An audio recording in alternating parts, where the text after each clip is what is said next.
Hey there guys, what is up? In this video, we are going to go about the process of blocking an Uber driver. So there's no real way to block a driver. What you can do is on your mobile device, right? On your, whether you're using iPhone or Android.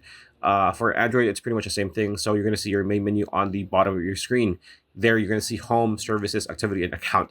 You want to tap on activity, and you're just gonna choose the trip where you had a bad experience with a driver. So because by default you might assume that, or at least one would assume, like the reason why you want to block a driver is because you had a bad experience or a bad trip with them for one reason or another. So just choose that trip and just put an input or a review stating why you want to go about that, why this driver is bad.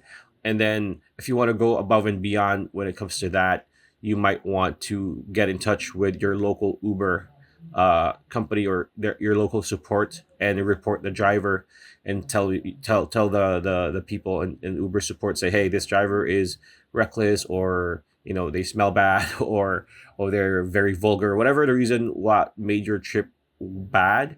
You can go above and beyond doing that. So that's pretty much how you do it. You really can't do that, and if they so choose, they're just going to not be. They're just gonna make it as to where the driver won't be paired up with you anymore in the future. So pretty much it. That's a video. Hope you liked it. Like, comment, share, subscribe, ring that bell icon. We'll see you on the next video.